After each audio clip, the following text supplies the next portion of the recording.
Good afternoon, everyone. Welcome to this EURAXESS India webinar. My name is Samrat Kumar. I am the country representative of EURAXESS, and I'll be your host and moderator today. This webinar is about PhD opportunities in Europe. And before we start with the webinar session, I would like to take the opportunity to welcome our distinguished guest speakers. I start with Dr. Vivek Dham from the EU delegation here in India. He's the senior advisor at the Research Innovation section, followed by Dr. Hilda Farkas. She is a scientific counselor at the Hungarian embassy. Next, I would like to welcome Dr. Srini Kaveri, director of CNRS France, which is affiliated also with the French embassy. And also, I'd like to welcome Dr. Man Singh Sidhu, who is the scientific counselor at the Embassy of Norway and also for Innovation Norway. And last but not least, a very warm welcome to Dr. Massimo Spadoni, who is the scientific attaché at the Embassy of Italy here in India. We have a very nice panel of distinguished speakers. And this is going to be hopefully an exciting and interesting webinar for all of you.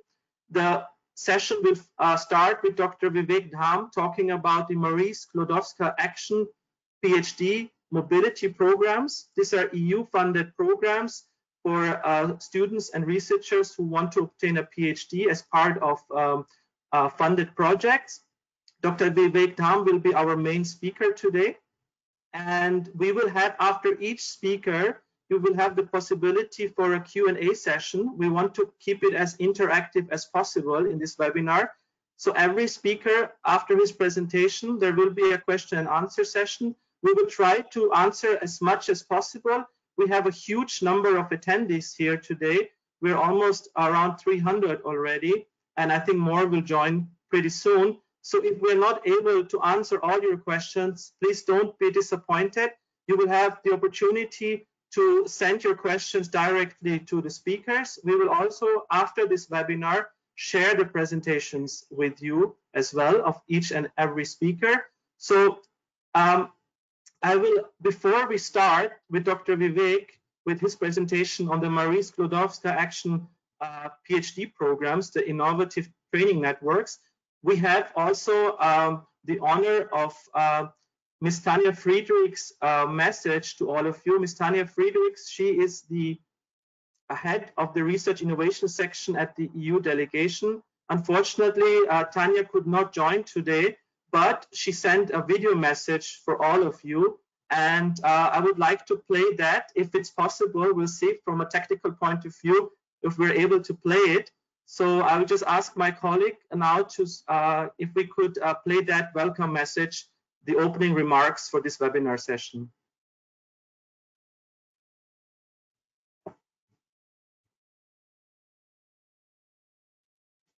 We're waiting if that's possible.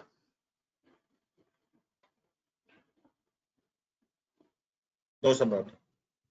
Okay, unfortunately, we are not able to play that video live, but we will share the link of that welcome video of Ms. Tanja Friedrichs in the chat room. So every one of you has the possibility to look at this video after the webinar. I would really encourage you to look at it because it's also giving a bit of an background to the current situation we are facing right now globally with the COVID, but also very optimistic future scenario for research and innovation in India and in Europe. So I would ask now Dr. Vivek Dham, please, to start with his presentation. Thank you, Samrat. Somalia, can you make me a presenter, please? You're already the presenter. Is it visible? My screen is visible. Are you sure? Can you see my screen? Not no, yet. Wait, we can't see.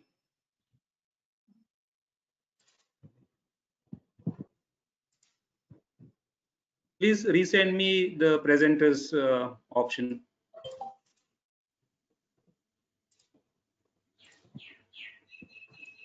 Yes. Okay. Yes, we can see it now. Can you confirm everyone that, yeah, okay, perfect. Good afternoon, everyone. I'm Dr. Vivek Dham from European Union delegation at New Delhi. And I'm going to give you a presentation on Marie Sklodowska-Curie Action PhD funding program under the Horizon 2020 program. So let me first, on behalf of European Commission, thank all of you for coming in such a huge number. We highly appreciate your presentation and showing interest in the EU program as well as the member state program. I will be because I will be having a 20-25 minutes time, so I will start with my presentation directly. But as Samrat already mentioned, each presentation will follow some 5 minutes of Q&A session. So the European Commission provides all kind of funding for career development. It starts from masters, PhD, postdoc, research, senior researchers, as well as collaborative research researchers. For masters, it is Erasmus Plus program is dedicated for that, and PhD, postdoc, and senior professors individual ideas are funded through Marie Curie program, and Excellence of Science is funded under the European Research Council's program. But I will be very stick to the program of Marie Sklodowska-Curie Action. Earlier, the name was Marie Curie Fellowship Program, but in 2014, it has been renamed as Marie Sklodowska-Curie Action Program. So your first keyword of this particular webinar is MSCA. I will repeat, MSCA, that is Marie Sklodowska-Curie Action. Please write down this particular keyword. And this particular action is under the Horizon 2020 program, which is the European Union's biggest research and innovation program. And under this program, the excellence of research is funded. Marie Curie is basically meant for mobility. Why there are so much fuss about the mobility? As you see that the equity, this particular mobility funding provides an option of having a new knowledge, new skills, and new perspective for a new young and experienced researchers. It also contributes to the creativity, efficiency, performance, global network, and nurturing a culture of collaboration. So this is a rationale behind the Marie Sklodowska-Curie program. If you see in from the program has started in 2014, it will end in 2020. In these 7 years, the European Commission had invested 6.16 billion euros for this particular program. This program is open to the world. It attempts to support around 65 researchers, 65,000 researchers across the globe, as well as it target to produce 25,000 PhDs, which are funded through Marie Curie program. More than 30,000 research organizations are participating in this particular program. This is immense, hugely popular program.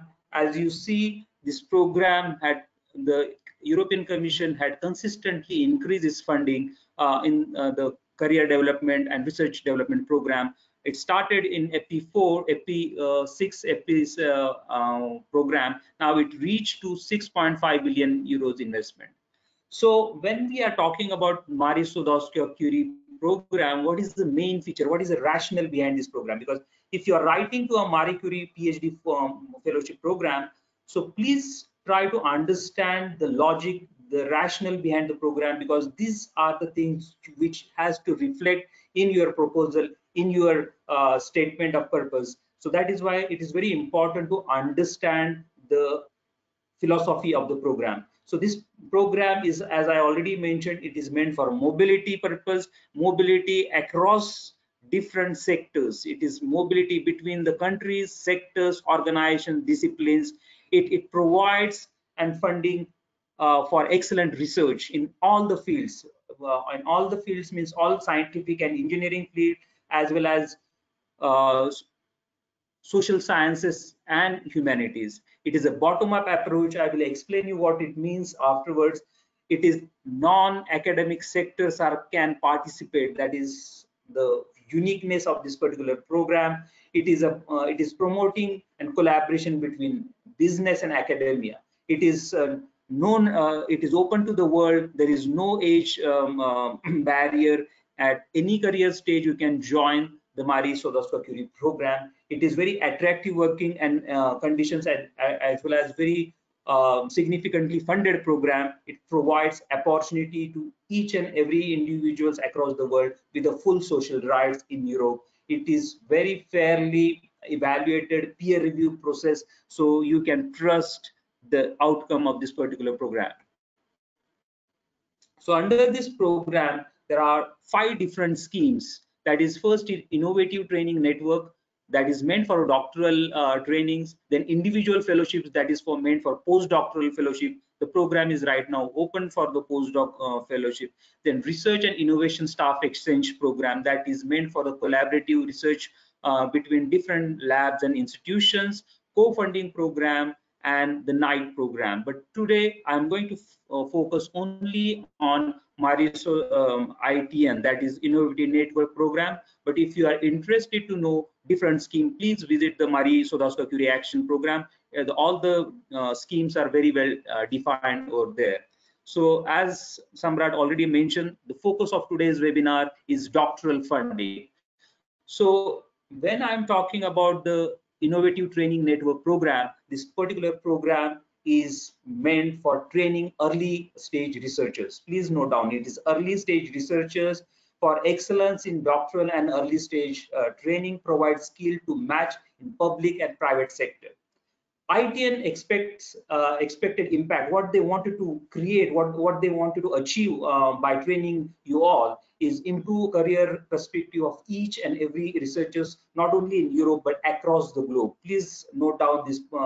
It is open to the world. Structure high quality research, doctoral training, and collaborations between academic and non-academic sectors.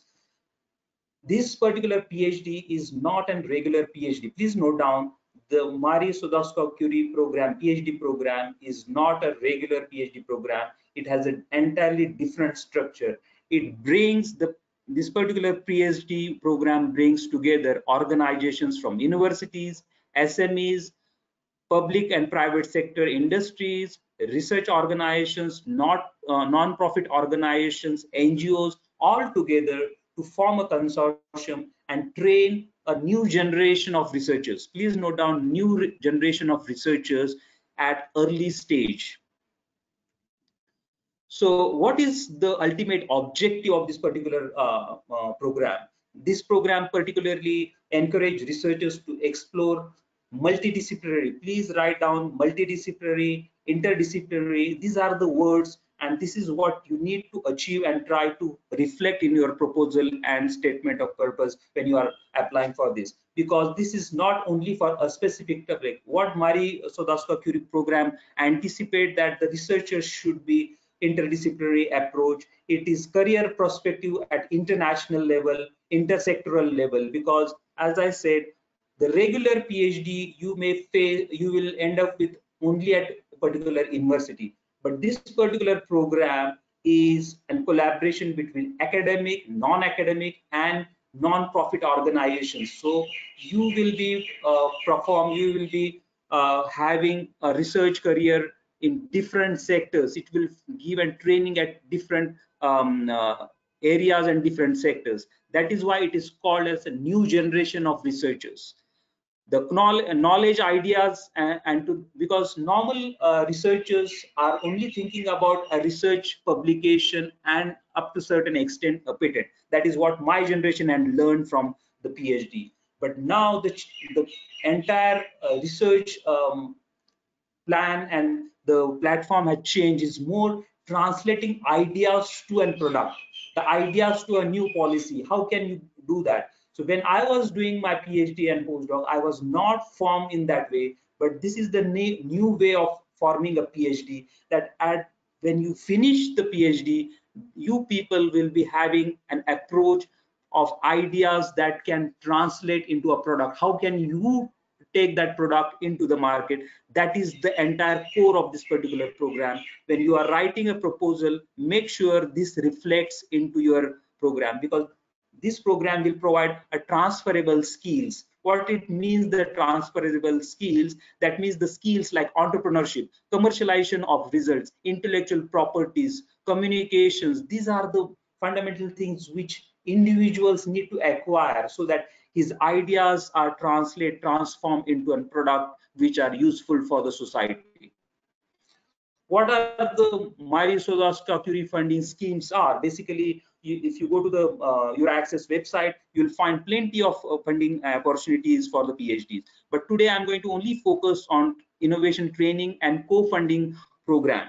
But you don't worry, I'm not going to give you all these details, how it that is not meant for the actual PhD applicant. Is meant, the modalities of application to the European Commission is meant for the funding seekers, universities and industries. But please note that there are 25,000 PhDs, 25,000 PhD fellowships are offered in last 7 years, and this is the last year. This is your last chance to go for the competition. This is, in this last year, we are offering something 1,800 fundings for PhDs, 1,800 PhDs. So this innovation training network program is again divided into 3 categories. As I said earlier, the groups of universities and different industrial partners comes together and form a consortium, and this particular consortium can apply in these 3 categories. There are European Industrial Doctorate and European Joint Doctorate. These are the 2 schemes which maximum number of PhD fellowships are already available on EURAXESS website.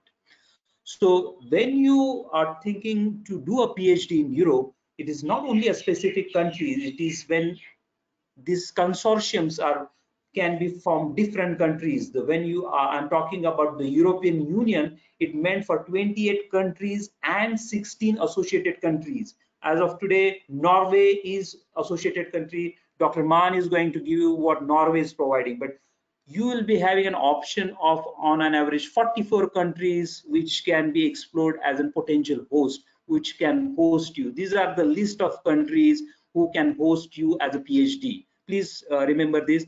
What about the UK? Because the Brexit is on. As of today, even the Brexit is under discussion. What the Commission had made it very clear, this means the UK beneficiaries can contribute and take part in all the grants awarded to the Marie Sklodowska-Curie action until the end of Horizon 2020 program. So UK participation, the UK can act as your host institution as well until the end of Horizon 2020 program of funding. So what is the basic rule when you are going to apply for this particular grant? The mobility rule, please note down this particular mobility rule, because if you are planning to apply for Marie Sklodowska-Curie program funding, it means you should not have spent more than 12 months in the host country which you are planning to apply in host country in last 3 years, where you are going to apply for a PhD. I will try to simplify. If I am a student, I did my master's in France in last 3 years. For 12 months I spent in France. So I will not be selected in France as in my potential premier host country. Okay, I hope it is very clear. What I repeat, the candidate, the applicant, should not have spent more than 12 months in last 3 years at the host institution or host country. Please remember the country. You can go to any other country. You can go to France, Germany, Spain, Italy, any of that. But you cannot make France at that particular, because you already spent 12 months into that. So what are the eligibility criteria? What you need to be eligible for Marie Sklodowska-Curie Action program? Basically, most of the European PhD program will ask for a master degree with a minimum score of first class. Okay, please note down, master's degree, minimum first class at the master degree. there is no age limit, but as the definition says, is meant for early stage research careers. So that means younger people are more preferred option for this particular. Again, the nationality, no restriction based on nationality. Marie Sklodowska-Curie program is open to the entire world. So when you are applying to this particular program, you are competing across the world with the best people, best student, and in your field. So it is very competitive. But there is also, even though the English is the medium of communication and writing for a PhD in Europe, but most of the advertisement you will come across that non-European masters, for example, masters from India, the advertisement generally asks or highly recommended that GRE score is desired or English proficiency is requested, either IELTS or TOEFL. These are the things. Additional certifications courses will always give an additional age in selection process, but it is not mandatory. It is highly recommended. Please note that.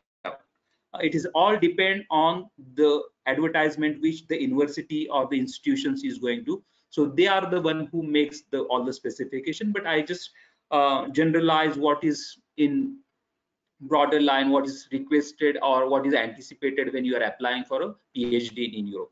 How does it work? It's very important to understand, because this is a top-down approach. What the Marie Sklodowska-Curie is, you are not selecting what the subject you want to do a PhD. It is the subject which is already selected by the consortium and already got the funding from the European Commission. So how does it work? So the group of universities and industries and non-profit organizations comes together. They write a new thematic areas for PhDs. So they all together write a proposal for PhD training. So this proposal is submitted to the European Commission for evaluation. So there are hundreds of European universities, industries come together every year and submit this kind of proposals. European Commission do this peer review evaluation. If selected, the consortium, that particular university industry consortium, get the grant to the universities and industry. So you will not apply directly a PhD grant to the commission. Instead, you will be applying a grant or the fellowship you will be competing, which is advertised by this consortium. So what does, once this consortium get the funding from European Commission, they advertise call for PhD candidate, which is right now available on the EURAXESS website. So hundreds of students across the world applies to this particular call for candidates. Then the consortium of universities and industry, they evaluate, they select the candidate, and those winners make a job contract or the PhD contract between the candidate and university and industry. So I hope this process is understood, because here the problem is already defined. You will be selected for that particular theme. So how to apply for Marie Curie PhD positions? It is basically applying for a PhD position is like much more like applying for the job. It is already, the project have been already been defined and set by the beneficiaries, that is the consortium of universities and industry and partners organizations. You just have to apply for that particular theme if it suits to you, if it is interest to you. So how to apply for Marie Curie PhD positions? In general, I'm going to give you how does it work, the flow of this particular application. So normally they will be asking a candidate a master degree with first class, and at the time of application they will be asking for a degree certificate. That completion of master degree certificate is needed when you apply, or at least a provisional master degree certificate should be in hand. A transcript of your degree is also requested. CV, that is very crucial part of your application. That is exactly the mirror of your entire research career, how you had performed as of today. Is very important document. Then personal statement, because what I told you already, the rationale of this particular program, why you want to do this. So the personal statement or the letter of motivation is very crucial to convince the recruiters or the university professors why you are the best candidate for this particular scheme. Then they will also ask for reference letters from your academic professors or the researchers which you are at work already with, and preferably they will also ask for language proficiency, but it is not an eligibility criteria, it is more an recommended thing. So all these positions which all the consortiums who had managed and win the grant from European Commission advertise these PhD positions on EURAXESS website, that is on job and funding. Samrat is going to explain you how to serve for that. Similarly, these positions are also advertised on the Marie Sklodowska-Curie website under the jobs. You will see there are hundreds of PhD right now available. So PhD duration, let me clarify very clearly, because normally in India there are 4 or 5 years or even 6 years it is extended. But if you are a part of Marie Sklodowska-Curie program, your funding for PhD is maximum 36 months. Please note down, 36 months. European Commission or the consortium will not able to pay for your 4th year. So you can finish the PhD either 3 or early, or you can do additional 4th year without any additional funding from the Commission. So overall 3 years is the ideal time to finish. As I already told, this particular program is meant for mobility, cross-disciplinary, intersectoral. So secondment, that is the movement from one laboratory to another, from one institutions to private industries to the NGOs, are mandatory for this particular program. So there are 50% of your time. So if you are spending 3 years for PhD, most probably you will be spending 1 year each in different countries in different labs. Can you imagine that? So highly competitive and so widely diverse experience you will be getting it.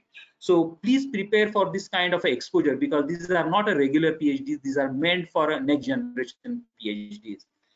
Again, PhD is not a fellowship, it is a job, it is termed as a salary. It is highly paid scholarship program. It is something around 3,000 I cannot see exactly the amount. Okay, 3,110, that is living allowance. You will get mobility allowance for 600 euros. If you are married, then you will also get 500 additional euros. Your research lab who is going to host you also benefit from the European Commission grant, that is 1,800 per month as a training cost and management cost. So these are hugely highly funded programs, very prestigious program, but make sure these are gross salaries. The actual net salaries will be based after the tax deduction and social security. It varies each country and organization profile.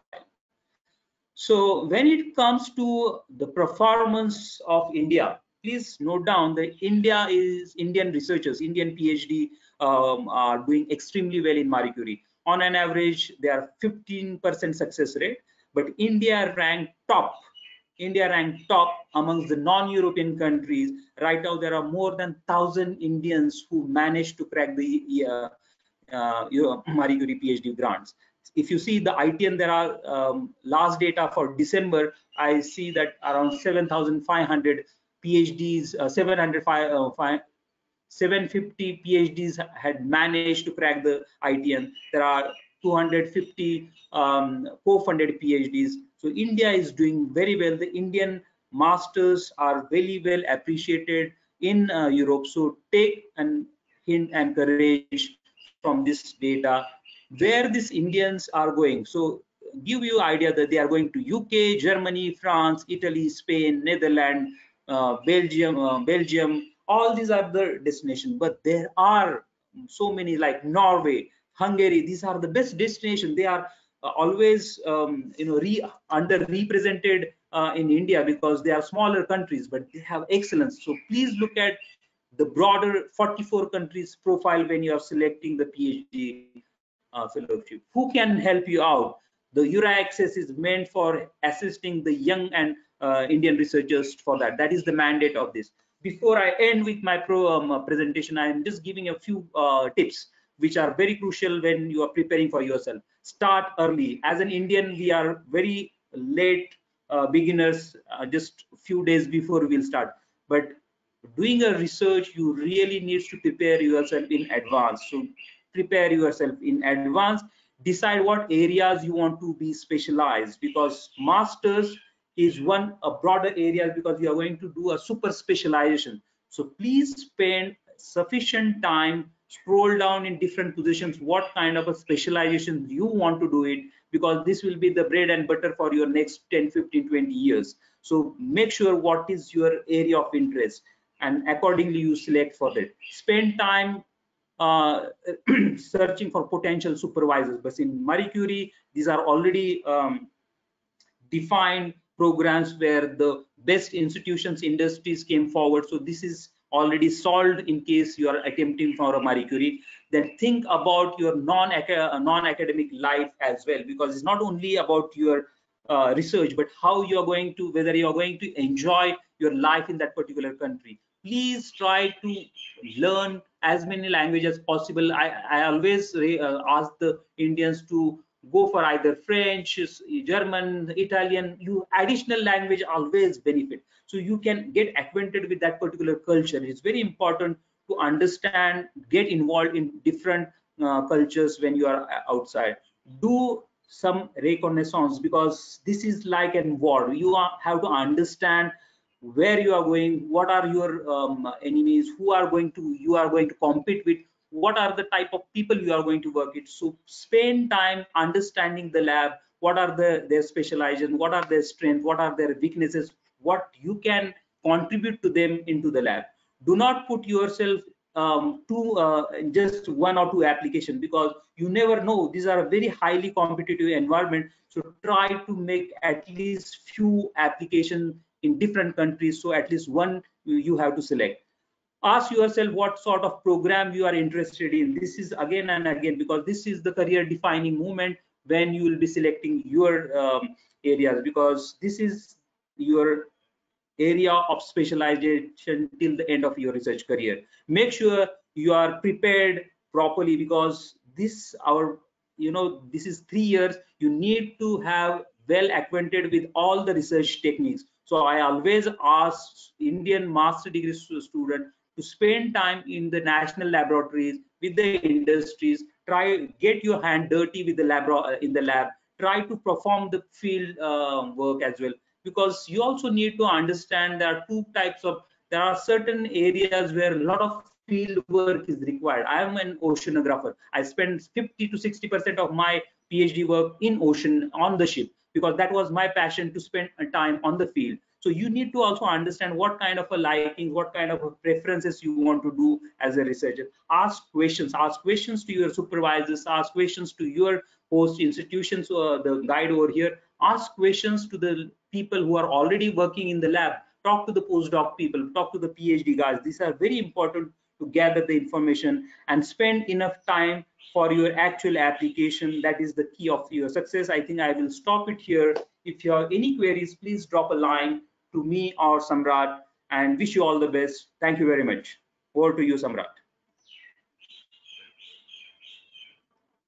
Thank you so much, Dr. Vivek, for this very, I think, very informative presentation about the PhD opportunities under the Marie Skłodowska-Curie Action Programs. I think the tips were very useful, Vivek. Thank you so much. We have a few questions which I would like to take immediately, which are addressed towards you, Vivek.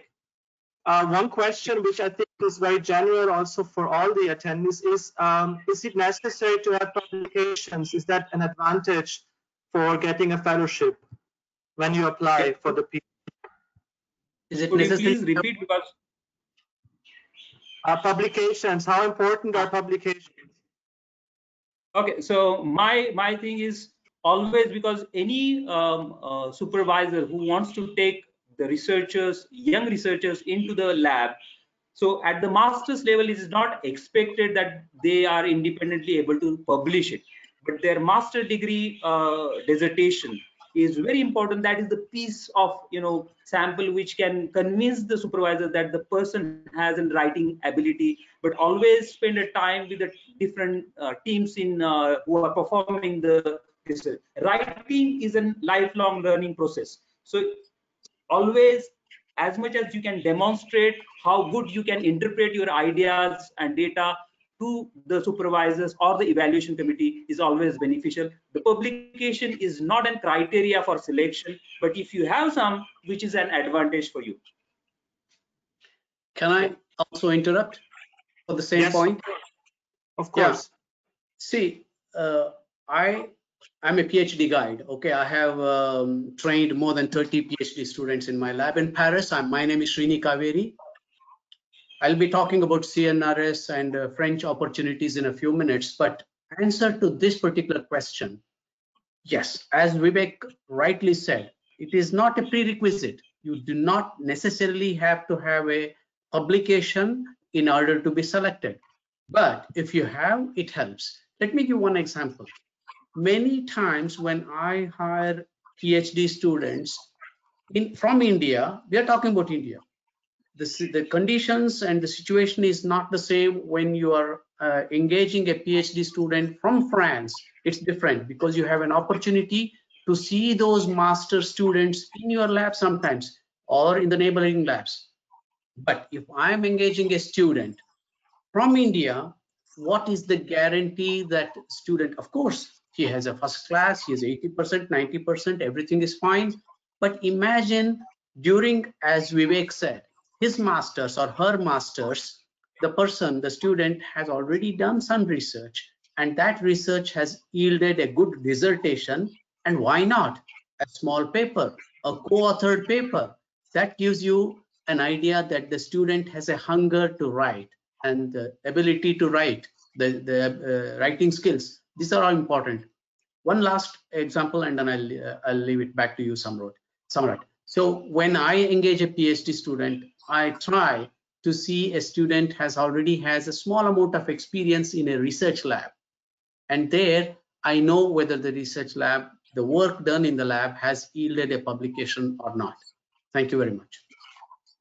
Thank you so much, Srini, for adding your input. Another question, Vivek, and also for all the panelists, of course, which is I think every student who wants to have a PhD abroad, is where to find, how to locate the supervisor. Like any tips, like supervisors in their fields, like how would you help or suggest them to locate, identify them? We start with Vivek. Also, I asked the others to join. Yeah, so I think from our presentation, I made it very clear for the European program, ITN, that is Marie Curie program. There is no, that is what it is different from the regular PhD. Here, everything is defined. The supervisors, the thematic areas are defined. You just have to apply for that particular theme and to the particular team. So from European Commission's funded program, supervisors and topics are predefined. So you just have to go to the EURAXESS website or the Marie Curie website, and you will find the advertisement. So that is not an issue with the EU funded program. Maybe others will help you out. Anyone from the speakers who would like to add something? Yeah, I think. Yeah. Hilda, please. Yeah.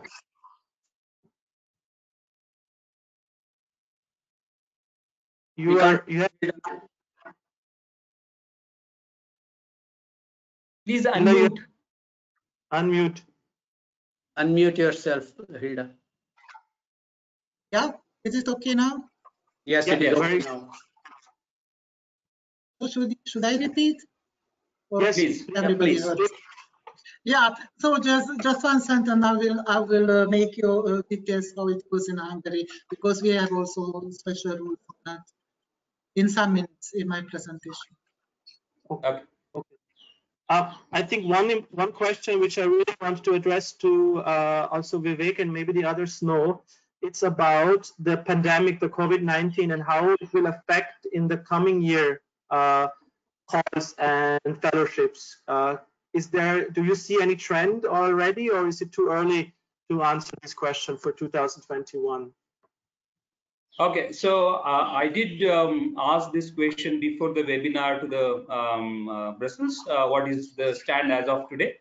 So as of today, the business as usual as per the deadlines, but there may be there will be a delay in all the process of recruiting the students or advertising the. So most likely when the situation is going to be under control, this will come up gradually, but there is no clarity as of today how long it is going to take it, but can consider 6 months to 8 months delay, but let the official statement come from the Brussels. That is the most wise way to answer your query. Okay, I would say we proceed with the next presentation. We will still have a Q&A session at the end. So I would ask now Hilda, presenting the opportunities in Hungary for aspiring PhD students and researchers. And the others, please, if you could mute your mics again. Thank you.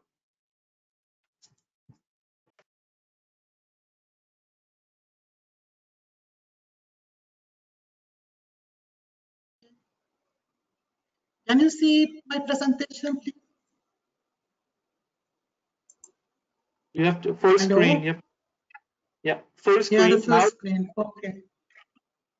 Is it there? Excellent. Yeah, okay. So good afternoon.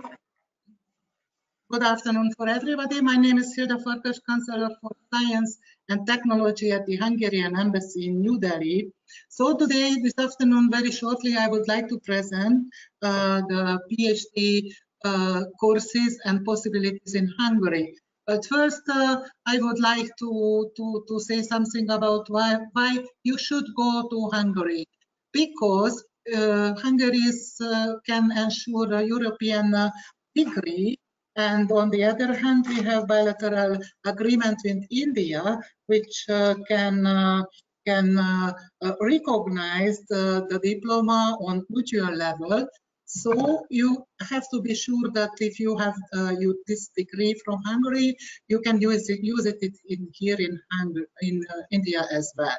So the next thing is that Hungary is a hub for big international companies, so you have a lot of possibilities to join the startup works and which connect to the universities in general in Hungary.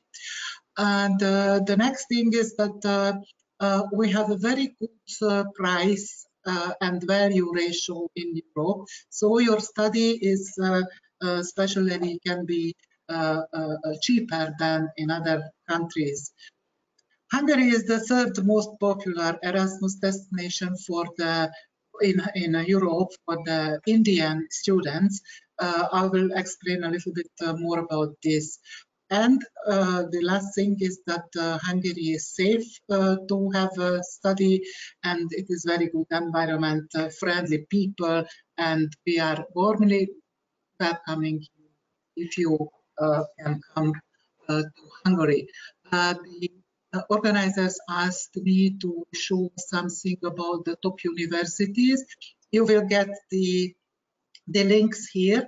First, the most popular is Eötvös Loránd University, which is a typical researcher-oriented university with very high output. The second is University of Szeged, also very well known in Europe. The third one is the University of Technology and Economics, which something very similar like IIT here in India. So very much specialized on engineering and technology relations studies. University of Debrecen is the next, which is very famous here in India because every year more than 300 students apply to that university. It has a very good Indian community with Indian services like food services and everything. So the student life is very, very funny there for Indian students. The next one is Corvinus University. The profile is business administration and management with very high research output. University page is the oldest university, more than 650 years old, and also has a very good Indian community there. The last one, which is not the last one, but already can put on this screen only 7 universities. The last one, what I would like to mention, the Santishman University, which is very good in profile of agriculture and biotechnology. So let's see a little bit about the main research areas in Hungary. This picture is from our research development and innovation strategy. And you can see that our main focus areas almost the same as India has. So we can cover almost the most important areas which usually can be on the top priority here in India. Coming closer to the student and researcher programs, of course, we have a flagship program, which name is Study in Hungary. You can see the link for that website. You will see that 60 universities and colleges are waiting for application of foreign students, offering more than 550 study programs. They are given mainly in English, but we have some German, Spanish, Italian, and some other programs of other languages. We follow the Polonaise system, so we have bachelor, master, and PhD programs. Within this very specific, our worldwide scholarship program, the name is Stipendium Hungaricum. And within this program, which covers all the full expenses for the full-time or part-time studies for the students. So within the program, 200 places every year is given to Indian students. Within this, 30 places for PhD students. So the application is in November every year, and you can see where the link where you can apply. And the last one is based on the bilateral scholarship agreement between two countries. This covers mainly the partial studies, including PhD programs, full or part-time programs, and the application for that is in January each year. India has about 40 places for that within this program. Let's come and see the PhD programs, which is preferred by Indian students in general. This figure has been made according to the application of the Indian students to Hungary for the next academic years.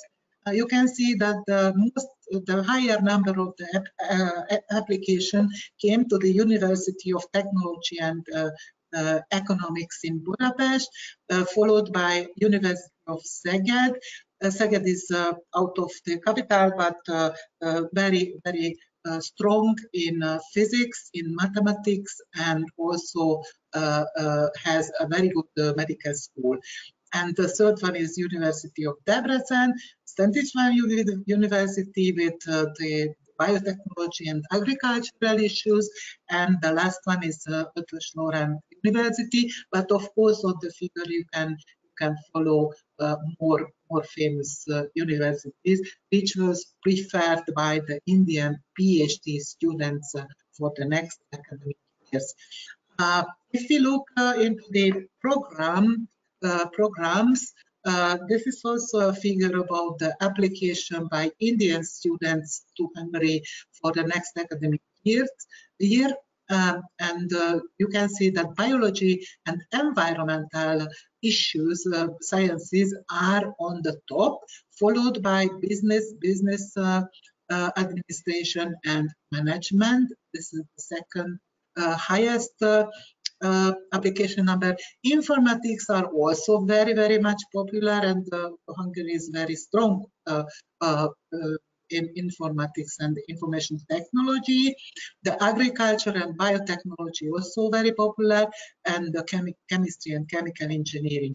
But among others, civil engineering, for example, the material sciences, mathematics and computer sciences, and mechanical engineering also very popular by the Indian students. So I agreed that I will come back to the application conditions. The most important thing is that you have to prepare a research plan. This is the part of the application, and you also have to find a supervisor for that program. How to find supervisor? First of all, if you go to the study in Hungary website, you will find the university's website as well in English, and you can find the contact to the international department, and they can help to you, or you can also approach directly to the professors, because all the information and their profiles are there. But if you failed with this, you can also send me an email and request, and I will try to help you to find a good supervisor. And my last picture is something about the bilateral research program. At the moment, you are not involved in this, but I'm sure that if you will have PhD program in Hungary, you will be involved for the next term. This research program is based on intergovernmental agreement between the two countries, and the aim is to have a collaborative research programs which results market-oriented products and services. There are four most important focus areas, like agriculture and food industry, ICT, water, and energy.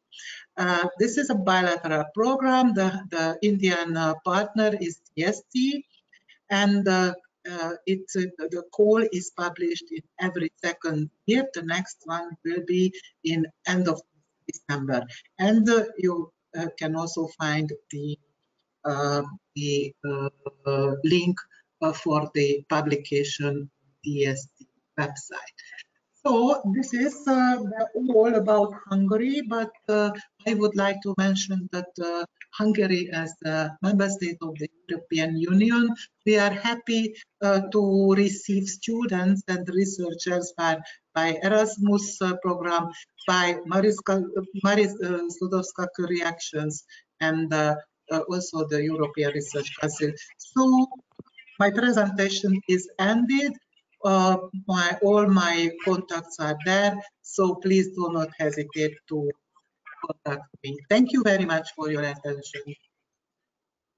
Thank you so much, Hilda, for this very informative presentation about the opportunities in Hungary, a beautiful country in the eastern part of Europe, and very attractive for also for Indian research students. Hilda, we have a few questions which I would like to share with you now. One question is about, is there any university who specialized in construction technology in Hungary? Of course, what I mentioned, that Budapest University of Technology and Economy has a very good school for construction. Yes, and they can offer a lot of studies on that. Very good. And what about physics? Can you name some? Physics, of course. What part of physics? The question is, but University of Szeged, which has a very close cooperation with our European large research infrastructure at the second laser infrastructure. So they are in both in the same city, and they have very good cooperation within the university programs. So, for example, for laser research, Szeged is the most important thing. But if we are speaking about the atomic research, this is the Eötvös Loránd University, and atomic research also for Debrecen University. So there are many possibilities. But in general, physics can be find the best way in Eötvös Loránd University. So much. There's one question to all. I think it's the last question. I think for Hilda's session. Now let me proceed to the next. If you have a degree, master's thesis is not part of your curriculum in the Indian institutions, can you still apply for a PhD? It means that you don't have a master, and you still go for a PhD. Is it possible in the countries? Yes. Srini? Can you hear me? Yeah. You can hear me? Yeah. It all depends on your motivation. To me, I mean, I'm once again talking as a group leader who engages PhD students, okay? I do not necessarily look at the master's degree certificate, and I can easily negotiate with the officials in the university if I see that the student has a strong potential, the student has a strong inclination towards research, has demonstrated the ability to think science, do science, then I do not necessarily look at the degree certificate. But yes, it would be very easy if there is a master's degree certificate. It makes it easier. But I go way beyond master's degree certificate. Doesn't mean much to me, actually, the certificate. Thank you so much, Srini. Hilda, we have actually quite a lot of questions from the attendees towards Hungary. I would request the attendees, to send your questions after the webinar in the coming days directly to Hilda. She will try, of course, to answer them. I cannot even follow right now, but I think that's the best way to go ahead. That attendees can send their questions directly to Hilda and about Hungary. Thank you so much, Hilda, again for your presentation. We move now to next. We go to France, to Dr. Srini Kaveri. Srini, the floor is yours. Thank you.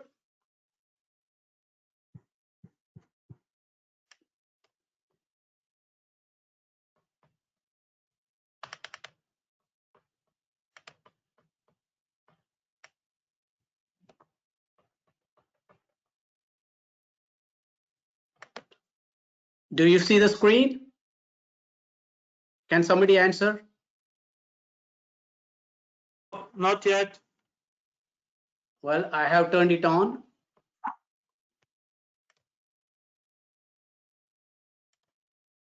Can you see the screen? Hello. Now we can see it. Perfect, Srini. Yeah. Go ahead. Oh, okay, thank you very much. Now that you people have already traveled up to Europe, thanks to Vivek, and you have already reached Hungary, thanks to Hilda. Now come to one more beautiful country. I'm not saying more beautiful than Hungary, but equally beautiful country called France. Welcome to France. Bonjour et bienvenue en France. Now, what do you see on your screen? I guess the moment you think of France, a few things come to your mind. First thing is probably Eiffel Tower, or probably a Chanel or one of the nice perfumes, or a nice bottle or a nice glass of Bordeaux wine. It all depends on the perspective and the mood that you are in. But you can also think of the World Cup football, Mbappe or Zinedine Zidane, right? All these things come to your mind when you think of France. But let me tell you, there is a little bit more than that to France. France is also a country of science, a long, long heritage and history of top class science. Some of the pillars, some of the foundations were laid for science in France and French scientists. I will not go into the details, but you must have heard about scientists like René Descartes. If you are a chemist, how can you not have heard of Lavoisier? How can you not hear of Pascal? You know what is Pascal's law? And we just spoke all for about more than 15 minutes on Marie Sklodowska-Curie and Louis Pasteur. All these we claim, we are very, very proud of these scientists. These are French scientists. But our science heritage does not stop at Louis Pasteur in last century. Even in this century, we are on top.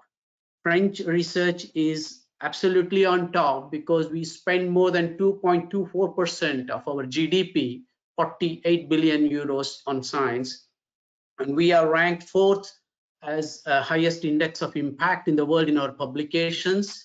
And France is also a host to a large number of European research and scientific and technological organizations. Plus, as I said earlier, the science and scientists did not stop at Louis Pasteur. Have you heard of Françoise Barré-Sinoussi? If you have not, she is the one who discovered the AIDS virus, the HIV, for which she got the Nobel in 2008. Only last year, in 2018, in physics, Gérard Mourou got the Nobel Prize, and Cédric Villani in mathematics, he got the Fields medals. In total, France is proud of having more than 65 Nobel Prizes. This is to be updated, and 12 Fields medals. I'm not going to boast a lot more on France, but why you are sitting here today with us is that you are looking for opportunities for higher education and for research, particularly PhD in France. So I will leave you with a few keywords. This will not last long, I assure you. Just note down these keywords. But before that, I think we are going to make this as a PDF version, these presentations, and Samrat of EURAXESS will tell you about it. All this will be accessible. All these presentations will be accessible. So you have the contact details, you have the websites, and you have the phone numbers and email, of course. Now, CEFIPRA is a keyword that you want to remember. I will not show off my French by telling you what CEFIPRA is, just for an example. Centre Franco-Indien pour la Recherche Avancée. This Indo-French Science or Center for the Promotion of Advanced Research gives you a lot of opportunities. For scientists, I know that you are students, but for really established scientists, you have funding opportunities. You can mention this to your mentors. You can mention this to your master's guides and scientists around you. But more important for you are these Sharpak programs. If you're in bachelor's and master's and you want to get a feel of science, a feel for science in France, think of these. If you have autumn, probably this autumn may be a little tricky in view of the COVID, but we will update you. For autumn and spring season, next spring, for example, you can go to France and work in a laboratory. You have a decent living expense of 700 euros, and you can also get assistance to student accommodation. If you're thinking of a summer training program, once again, this summer is a little tricky. Think of the next summer program. You can spend 3 months in a well-known lab, but right well in advance, find these opportunities. You can find this information in the website that I have presented to you at the top, and you will get that also. But then imagine you're already a PhD student and you want to spend some time in France for part of your PhD program, say 2 to 6 months. You have a very healthy scholarship of 1,500 euros, and you can go to any of those thousands of labs in France. Just look up for Raman Sharpak Scholarship. And if you want more details, you can write to me. If you are looking for a full PhD program, a scholarship for full PhD program, this is something that you want to look at. Eiffel Scholarship Program at doctoral stage. More details are available on Campus France. And this is a very healthy scholarship because you have stay in French lab more than 10 months.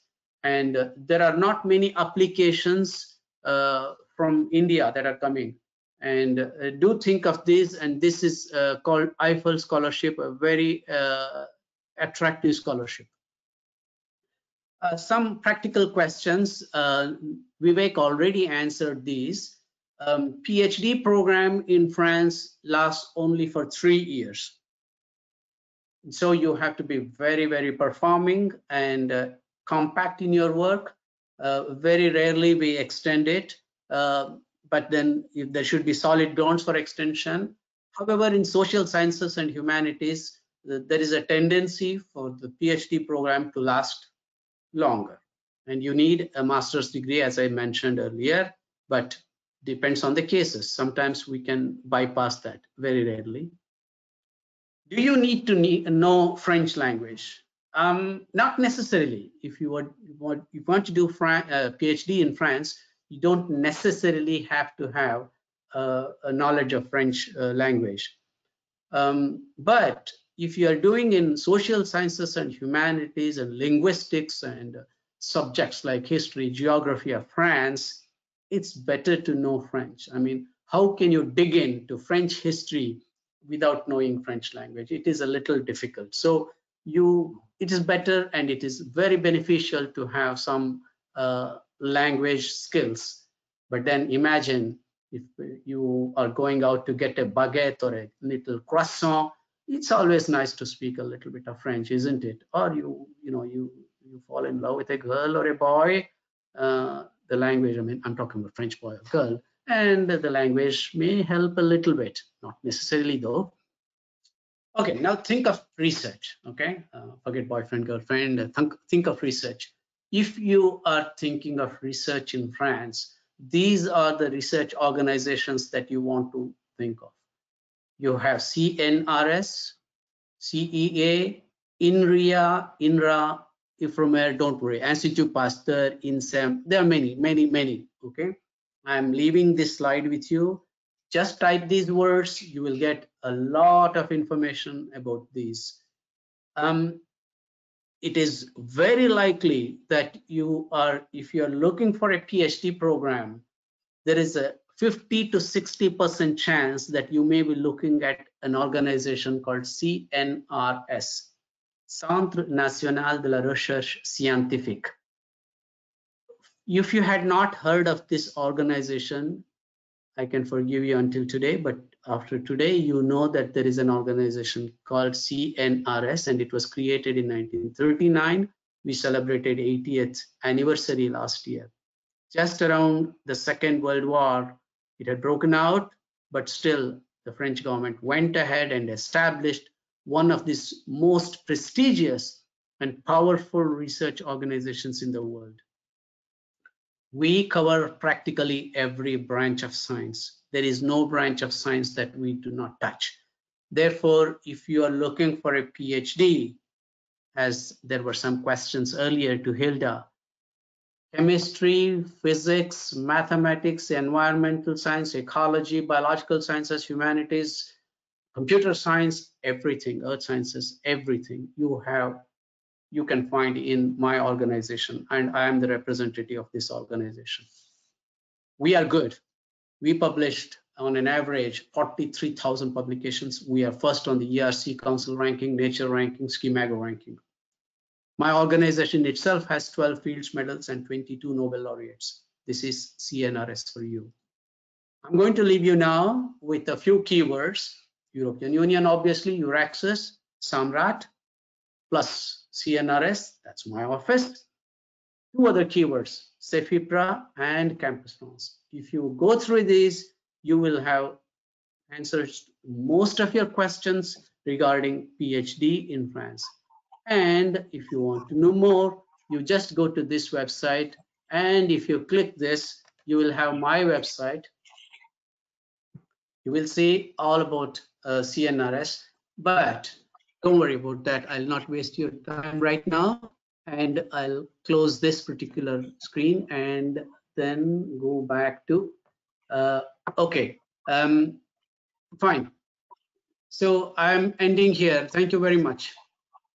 Thank you so much, Srini, for presenting France, a beautiful country with a long and tradition and history of research, world-class research, as you have showed us, and very happy that you are here now with us. Srini, we a river of questions coming in for France, as we expect.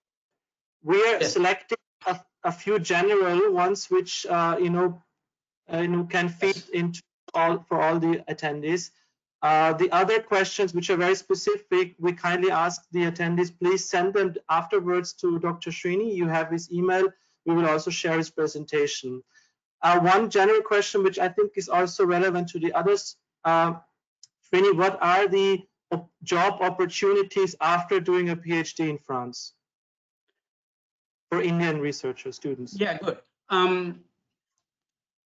An ideal situation following a PhD in a scientific career, in my opinion, is not necessarily looking immediately at a job opportunity. Yes, there are job opportunities. There are scientific positions open, and all the organizations that I have shown in my presentation, we can look up. Every year they announce the job opportunities following PhD. But if you are just PhD and you are looking for a scientist position, your chances are very slim. You better do a postdoc. This is a personal advice. You better do a postdoc either in France or some other country, and yet you can look at the job opportunities. But if you're looking directly for a job right after PhD, yes, there are possibilities in industries, and you will have, you can write to me, I'll send you more details. Lots of companies, biotech companies and physics, chemistry, all areas, the startups and well-established companies offer jobs, but ideal career would be to do some postdoc, I guess. Another question was, Srini, yes. Can you give a few tips while approaching a supervisor for the first time? You are also supervisor of over 30 PhD candidates, and we in India tend to overflood with emails. Maybe you from the European side give a tip how they should proceed. Yeah, these are some secrets, okay? Tips just for you people. Let me tell you how it works. If you're writing to me, copy paste from about 200 letters that you have written to me, I can know that in few seconds. I'll trash it. Don't do that copy paste business, and don't write 2 pages of research project for me, okay? Not immediately, not in the first. The first mail has to be very precise, very short. First mail should tell you why you are writing to my lab. What do I do? If you're, imagine that you're writing to Srini Kaveri and you are writing about a plant biotechnology. I'm just taking an example, or something to do with a disease which is totally unrelated to my work. I can know very quickly that you have not even seen one of my papers. Sorry to be pretentious, I have about 400 papers. I know when people have looked at my papers or not. If you're writing to a scientist, go to that scientist's work, go to that lab work, look at what the scientist is doing and see what his research area interest is. Then if you are interested in that research area, probe into some scientific questions. Say that you have read the scientist's work and that research interests you a lot, and I can address some 1 or 2 questions, scientific questions in your research lab. And make sure that you have read the papers. Don't be superficial. We can make out the scientists are not silly. And these are the tips for me, okay? Know to whom you're writing and what you're writing. Thank you, Srini. I think very valuable tip, very important. The first step is so important when you apply for a PhD position and you approach a potential supervisor. Thank you so much for this tip. I hope the attendees have made notes. We'll move on because we're a bit on a time constraint. We move on further south of Europe. We go to the beautiful country of Italy, which also has a very rich research and education culture. Massimo, you are next. Thank you. Thank you. I'll share my screen. Yes, go ahead. And I'll mute. Is it okay? Excellent. Can you see my Excellent. screen? Okay. Yeah. Yes, Massimo, excellent. So, good afternoon, everybody. And thank you to Samrat for inviting me in this very important occasion of presenting PhD opportunities in Italy. First of all, I totally agree with Srini. So as a general approach, and I want to clarify from the beginning, I think for general purposes that applying for a PhD position is a competition. So only if you are very well motivated and very well prepared, you will get the position and your scholarship. So this is above every discussion, every presentation that we can do, especially for Marie Curie, Slodowska opportunities, and for Italy as well, where every university potentially offers fellowships and scholarships that you can catch only if you are well prepared and very well motivated. So starting from here, my role is first of all to introduce you to Italy. In this slide you can see a summary of the Italian historical and scientific background. A very long story made of very important scientists, starting from Leonardo in the 16th century and coming from a long series of Nobel laureates and scientists in potentially every field of science, especially in chemistry, engineering, physics, or more recently in physics. And why Italy? Italy has something special. Honestly speaking, it's a country where you will find a very special atmosphere, which I think can efficiently stimulate your inner creativity. It's a country where history is very much interfingered with the local culture, with science, and the life is quite joyful. So it's a country where you can easily find your personal dimension and the possibility to express yourself.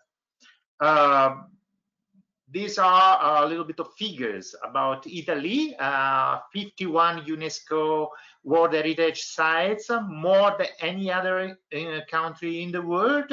And Italy is very much famous for, I just said, creativity. Creativity means fine arts, means films, movies, but also means one of the largest economy in the world. And in terms of science and education, Italy substantially created first the university, and we have the densest university, the oldest university in Europe, and one of the oldest in the world, which is the University of Bologna. This slide is very nice because you can clearly see how the university is located inside the old cities, and your daily life at the university is totally mixed with the daily life that you make outside university, and you have a very strong and very productive, very creative interaction with the environment around you. In this particular case, this is the University of Bologna, which is it's not specifically a technical university. Most of the disciplines are there, and this is Politecnico Milano. Then most of you, I think,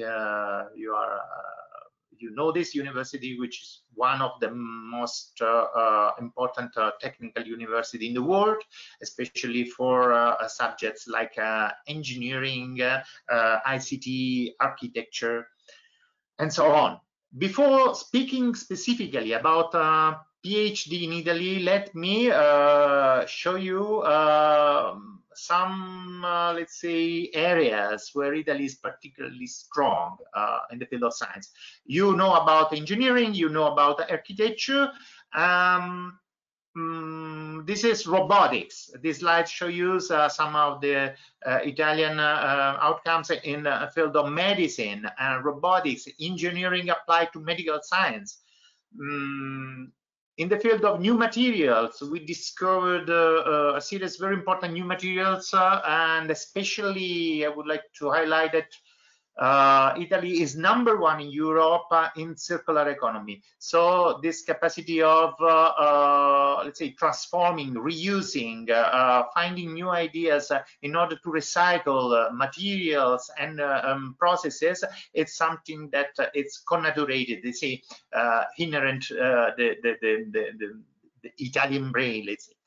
And then obviously technology for cultural heritage. This is very specific for Italy. New technologies, including restoration and valorization of cultural heritage, which is something that it's very important also for India. I think it's one of the fields where India has to invest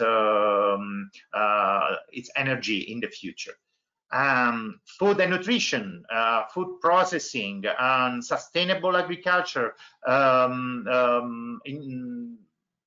a way that it's quite unique, which let's say allowed Italy to produce an astonishing biodiversity, agricultural biodiversity, which is displayed in thousands of varieties of wines and all types of foods. And then obviously this higher education in art and music institutes, 137 institutes for who Indians who are interested in developing their skills in music, fine arts, and Italy is certainly the cradle of this type of artistic education. Okay, now coming straight to the point of PhD in Italy. There are two types of PhD available from Italian higher education institutions. The so-called dottorato, it's PhD awarded by universities, and this research academic diploma awarded by one of these AFAMs, this Institute for Education in Arts. Academic year runs from October to September, and it is articulated in 2 semesters, and the length of a PhD in Italy is quite common to your with other countries. It's from 3 to 4 years, 3 years plus an additional years in most of the cases. And this is a very important point, because the cost of life in Italy is not high. It's not very high. So you can find the possibility to survive in Italy. I don't say easily, but it's one of the, let's say, cheapest cost for value, let's say, country in Europe. And so the cost for enroll yourself to a doctorate is quite low. It's at least on average the same cost that you can find in other European countries. And there are scholarship. So it's you can get your position through a competitive. Say you have to submit your application, and then you be selected on competitive basis. Most of the PhD positions are supported by scholarships. The scholarships are generally enough to survive, and all the university will help you also to find a flat or share a flat with other students, and give you the possibility to access to local restaurants and other facilities that enable you to survive quite, let's say, in a very let's say good way in the city where you are going to carry out your PhD. There is an extra possibility because there are also Italian government scholarship for foreign students. You have to apply in every year in the month of let's say January, February. This year everything has been postponed, and you get your the approval of your fellowship by May. This election is made jointly between the Indian and the Italian embassy in New Delhi. But most of the cases you go for a fellowship provided by the universities. You need a master's degree. You need a master's degree if you want to apply for a position. Then you need to obtain an academic recognition of your diploma, obviously. It can be done through the help of a consulate in New Delhi. And you need to demonstrate proficiency in English or Italian by providing a language certificate. English, I think, is sufficient. If you also know a little bit of Italian, it can help. Then at the end of your PhD, at the end of your 3 years, you'll be expected to submit your research work or thesis. The manuscript will be reviewed and approved, and then if the reviewers are satisfied about your work, your thesis will qualify for public defense. Another thing I would like to say that most of the PhD positions are free. So you are free to contact a professor in Italy and to finalize with them your proposal. Other PhD positions are in a way built in a synergy with the industries. So they already have a subject, a general subject that you have to focus with the help of your professor in Italy. So just browse through the website of the university you are interested in, and you will certainly find the opportunity which suits for you. Competitive basis. There are no differences between Italians and Indians, so you are all at the same level. So you can apply in English and follow the full procedure and stay at the same level with your Italian colleagues. This slides just to show you that Italy and India are strengthening a lot their scientific relationship. We have already defined we are already working on some key topics. The topics are on the left: cultural heritage, aerospace, ICT, clean tech, renewable energy, healthcare. So if you are looking an ideal interface for these subjects, I think you can find Italy very interested in working with Indian very good students. And now, obviously, my contacts, I can work as your hub for interacting with, for finding the right university. And then obviously you have to directly contact your professor in the specific university. But if you want an orientation, if you want additional help, additional information, please don't hesitate to contact me. I work in Delhi. In this moment I'm in Italy. I'm not in India because of this very strange situation of the coronavirus, but I'll be back to Delhi as soon as possible. Anyway, luckily information technology allows us to interact without any physical presence, so please send me a mail. I'll be extremely happy to help you in identify your opportunity in Italy.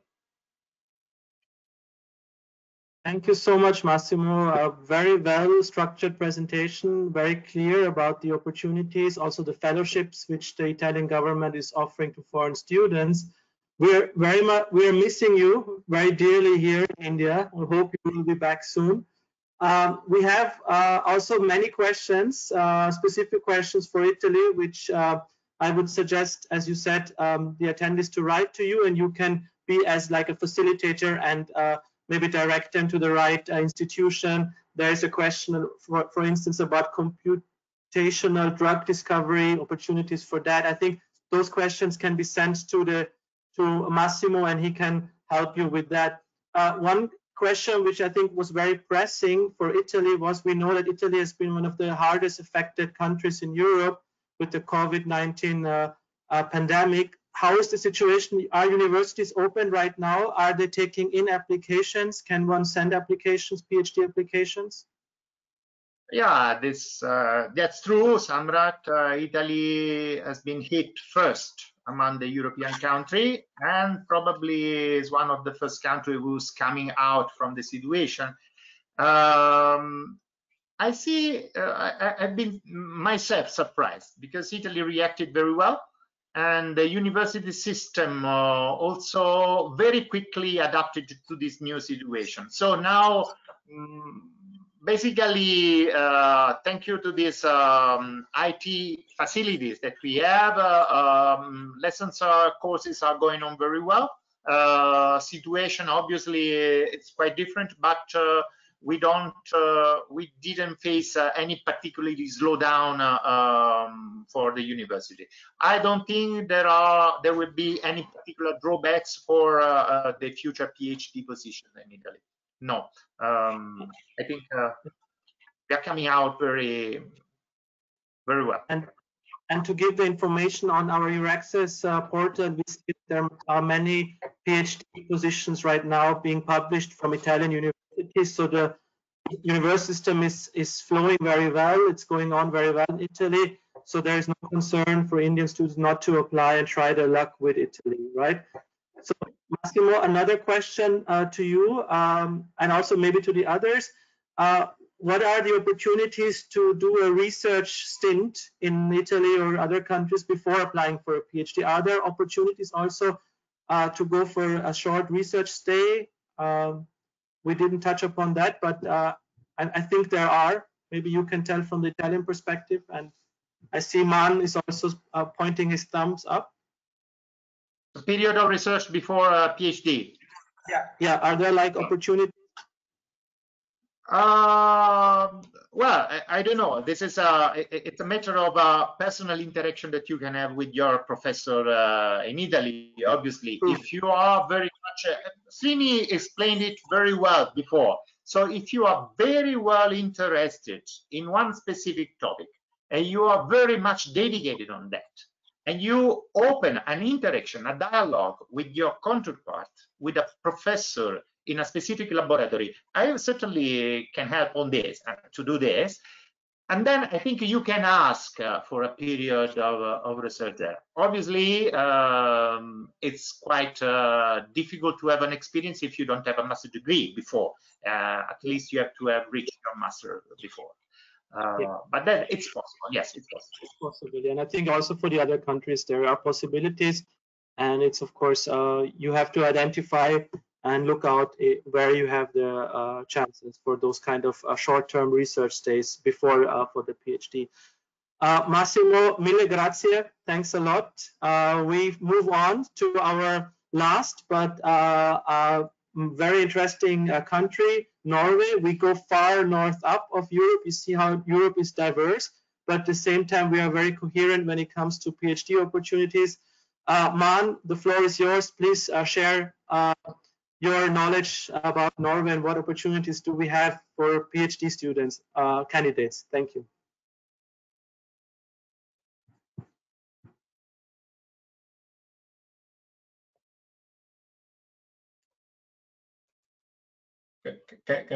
Can you see? Yeah, we are able. Just make it full screen, Man. Can you see my screen, please? We can see it. You just have to push the full screen button. in order for it to open up completely. Okay, I see. Yeah. Yeah. Good. Perfect, man. We can see it. Yeah, thank you. Thank you. Good afternoon, Europe, and good afternoon, India. My name is Dr. Man Singh Sidhu, and I'm Science and Technology Counselor at the Royal Norwegian Embassy in New Delhi. Basically, I'm born and brought up in India. I did my master's degree in India, and I did my PhD in Norway. So I have pretty good experience how Indian can move to Norway and how they can execute their PhD in a good way. So this is like my presentation will guide you, or it will help you and provide you some information regarding doctoral, PhD, research fellowship for international students. I would say Indian students in this contest in Norway. Actually, let me introduce myself very briefly. Actually, at this stage today, I'm representing 3 organizations in Norway. The Research Council of Norway. The Research Council of Norway is a Norwegian government agency that funds the research and innovation project. On the behalf of the Norwegian government, the Research Council invests about 10 billion Norwegian crowns annually. And the Research Council is responsible for promoting and funding basic science, basic and applied researches, innovation, projected research, mobility, capacity building, and all those things. And the second one is important for you to just introduce is DIKU. DIKU is I'm not sure what is happening. Okay, sorry. DIKU is a Norwegian agency for international cooperation and quality enhancement in higher education. And DIKU aims is to strengthen the quality of Norwegian education and promotes development and innovation in education, encourage international cooperation in various fields. And as well as DIKU also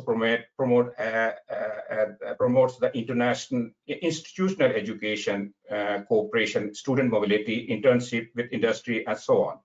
And the third one is Innovation Norway. Innovation Norway is also a government agency, Norwegian government most important instrument to fund innovation project.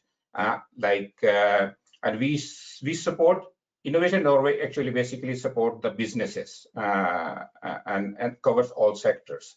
So this is a basic thing. Like many other European countries, research council, there are different subjects are covered by different research council. I would say like there are a lot of many research councils, but in Norway there is only one research council, and this research council cover all disciplines. So this is quite interesting and very easy for you to approach to just one research council, whatever subject you are interested in.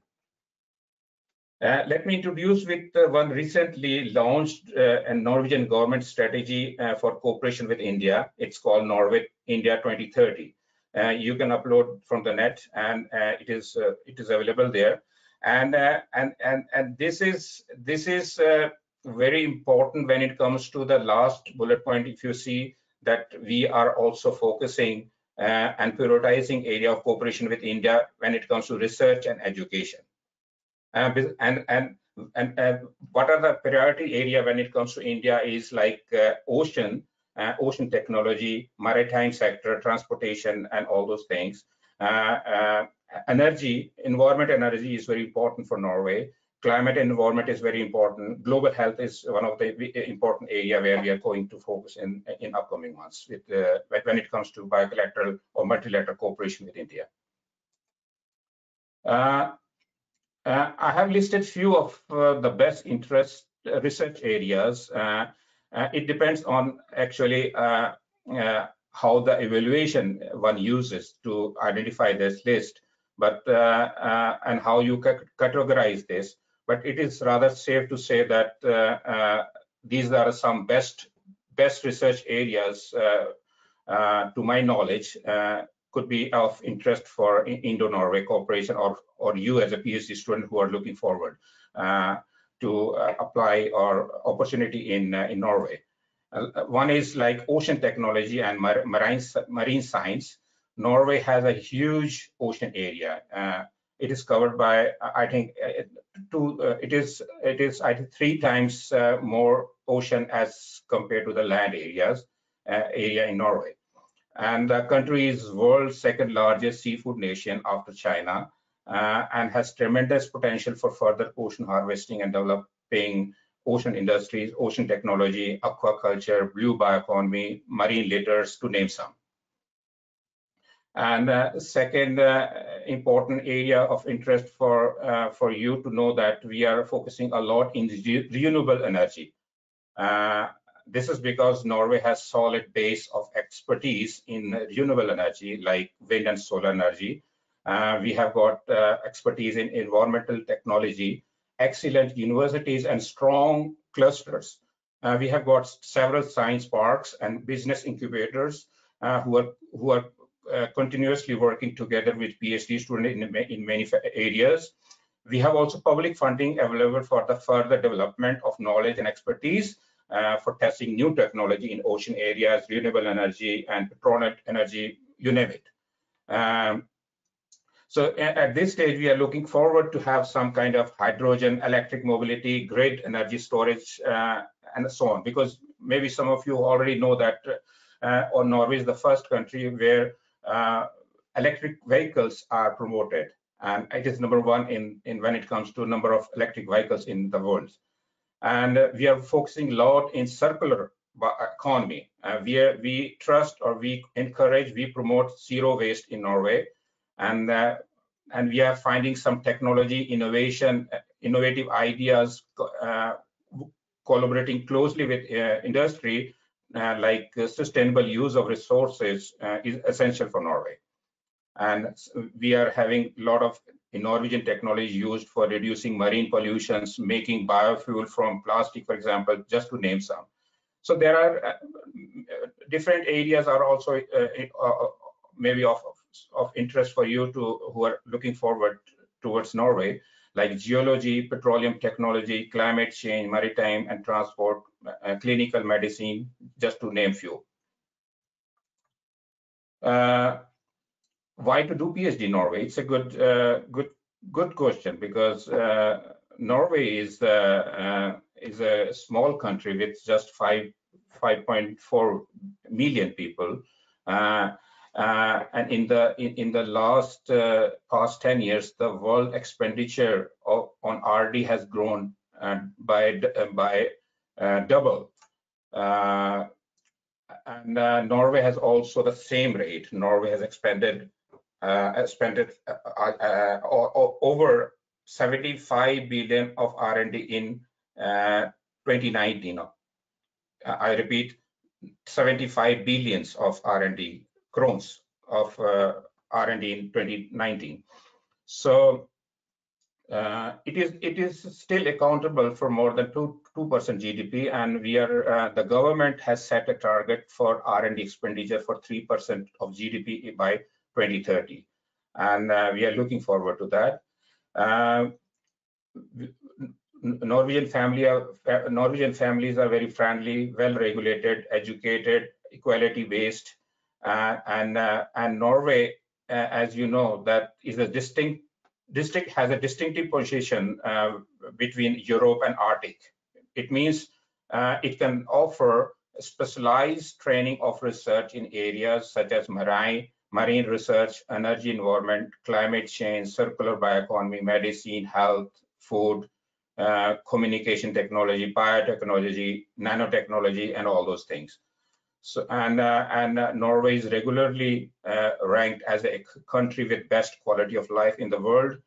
Norway is one of the most beautiful country in the world, I would say, and have a lot of good fjord, Arctic, Northern Lights, solar spectacles, spectaculars and good mountains and sceneries, and it will be good to have when you are here.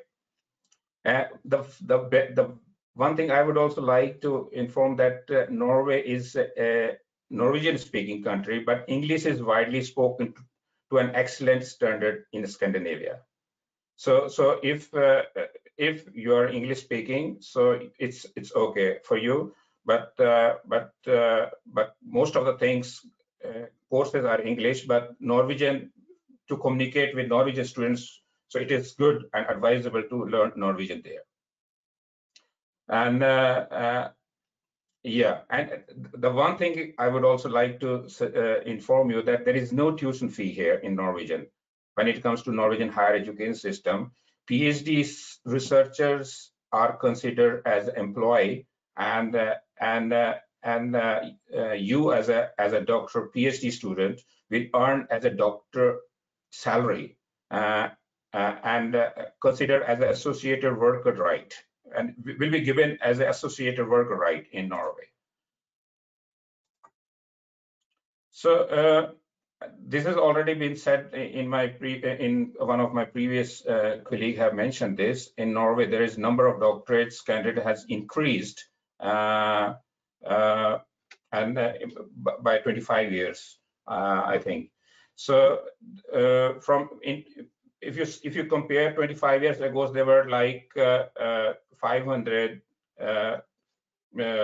No, it is like approximately like 1,600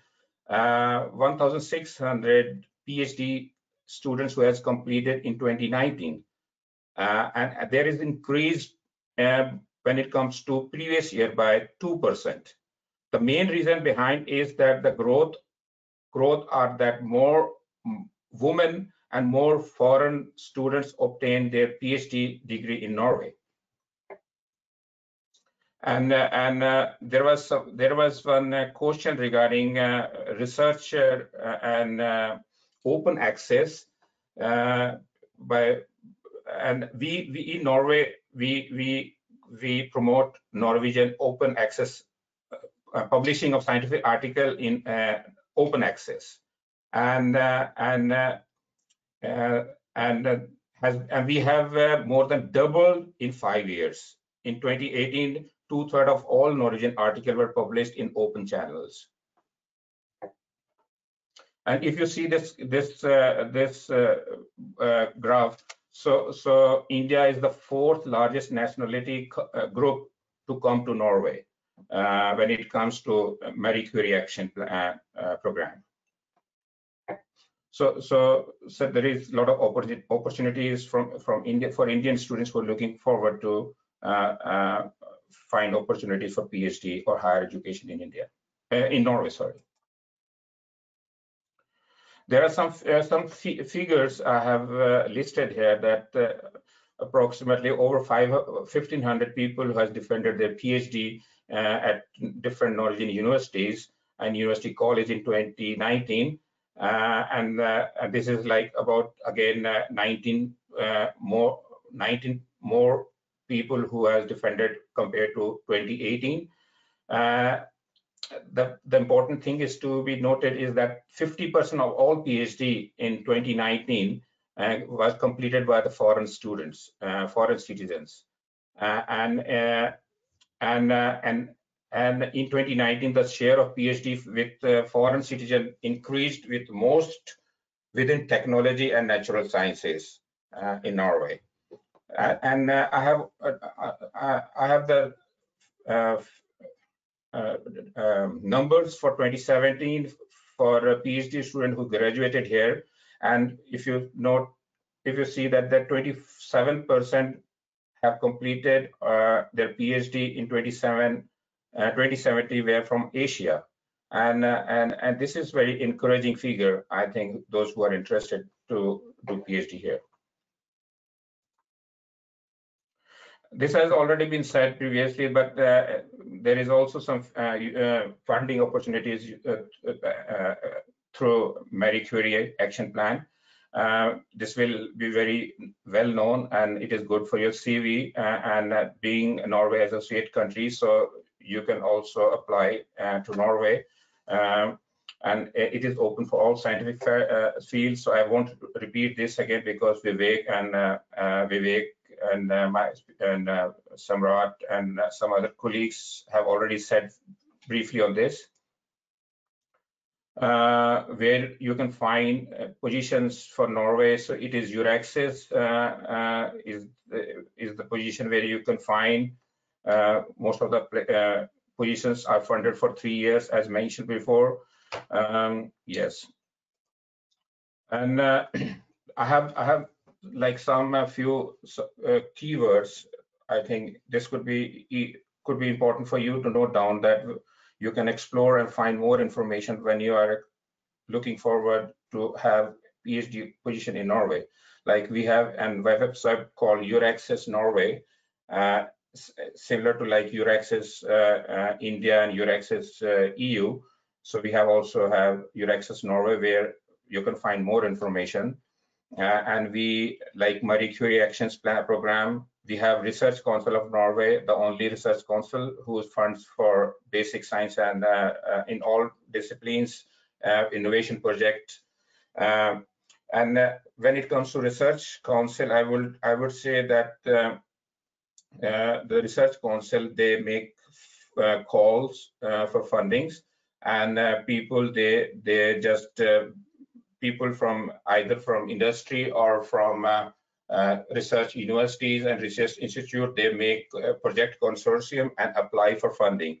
And when they get funding from the Research Council, so they can announce an open vacancy for a PhD fellowship. And this is again a competition based, and whoever whoever candidate apply or get funded, get position for that advertised position, can be selected and do the research, will be the part of a research project consortium, and that originally that was applied to the Research Council. So this is how it works. This is the similar way as Vivek mentioned in his presentation when it comes to Marie Curie Action. And there is, for general information, I have mentioned a website called Study in Norway. You can also find some information about regulations, climate, fundings, living standards, and like practical information there. So this will be quite important for you. And we have got different kind of collaboration with India. We have got like bilateral collaboration with India. It is like Indo-Norwegian collaboration, and we make like bilateral calls where we encourage people from both India and Norway to apply for that funding. And some of the time we also ask PhD students in that proposals. We do have like industrial PhD, where Research Council of Norway funds 50% of fundings, and the rest of the 50% of funding is funded by the industry partner. So there are different ways to approach this calls. So I think if you have any questions, so I will be happy to answer that, and feel free to approach me or get in touch. Here are my contact numbers and informations. And we do have like some two, Berit and Per Magnus. They are the national contact points when it comes to MCA, Marie Curie Action Program. And I'm based in New Delhi. Currently I'm in Oslo, Norway. So due to this COVID-19 situation, so I'm here, and hopefully I will be back in Delhi pretty soon. So back to Samrat. Thank you.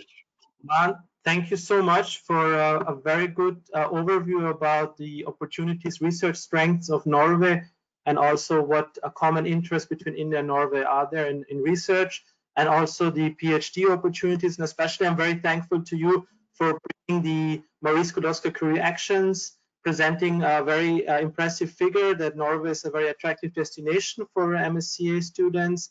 That makes us very happy. This is a very good rounding up our session with the last presentation of Man. Man, we have, I'm selecting 2 questions for you, which are also in a more general. Of course, one question was, are there any universities in biological science in Norway? And I'm sure there are, right? Yes, we have got one university close to Oslo. It's 40 kilometers from Oslo. It is called NMBU. It's a Norwegian University of Life Sciences, and we have like University of Oslo, and they do have like also biological sciences. And these are the main university, but many other universities do have like biological science, but it depends. What do you mean by biology? Yeah. So this website Study in Norway, I think, is very useful for finding information about specific fields, institutes, and disciplines. Man, last question, which is also for the others maybe. Are there possibilities to work part-time next to the PhD in Norway? Yes. So actually, you can work, but it depends. If generally the people, this is good salary paid in Norway. It is, as said, this is not. It is a good stipend paid for the PhD students in Norway, and it is like a work. So this is well sufficient for people who are doing PhD here, but this is obviously possible to do some side work, but again, it will be like challenging, because most of the time you're doing your PhD and you need to bring most of the time for PhD. So PhD needs more work. Yeah, PhDs are fully funded in Norway. I did my PhD at the University of Oslo. I can say this, it's very well funded. It's like a job with a salary. So there is no reason actually to look for a part-time job. And you are, of course, you have to complete it within a certain given timeline. So you have to focus on your PhD. Man, we have also other questions for you.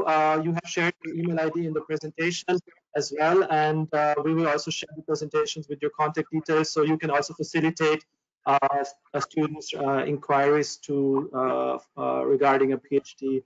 I'm really thankful to all of you. We have exceeded our time even. We were planning to have it for 90 minutes, but we had very interesting presentations and very good questions. I would like to end this showing you quickly, my dear attendees, our EURAXESS India website. Are you able to see it? Can you just give me confirmation that you can see the website? Yes. Yes, we can. Yes, we can.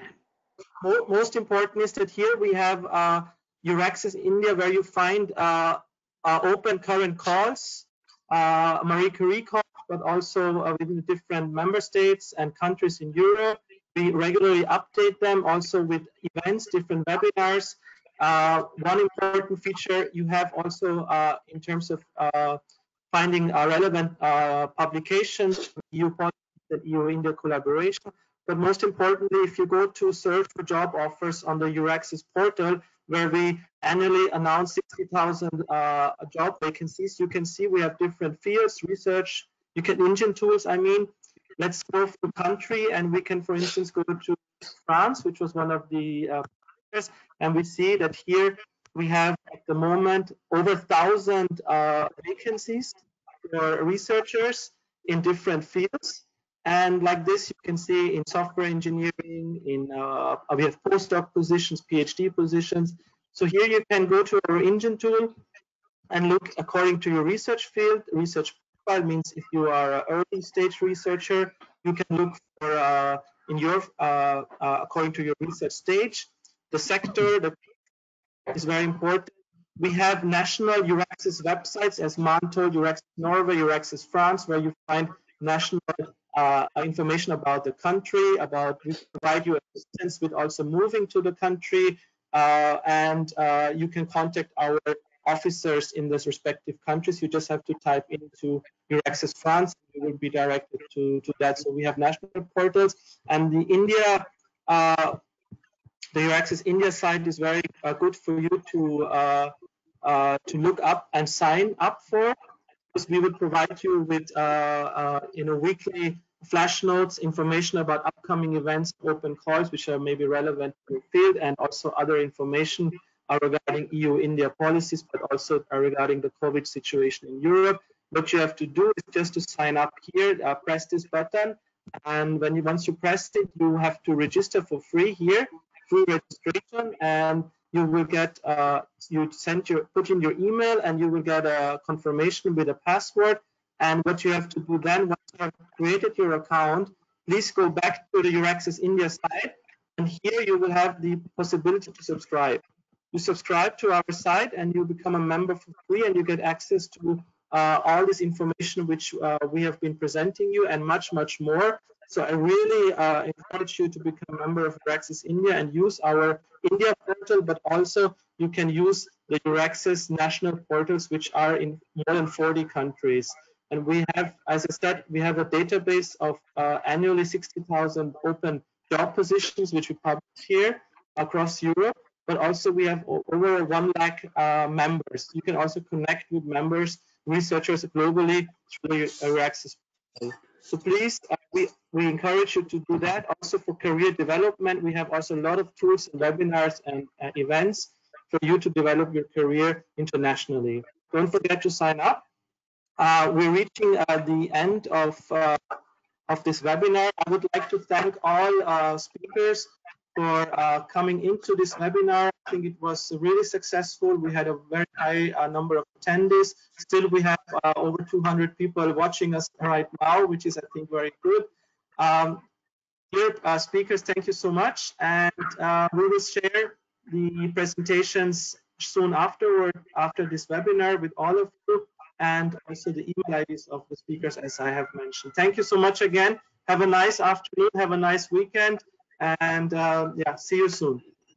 Tak, merci, bye. Bye. Thank you. Bye. Bye. Bye.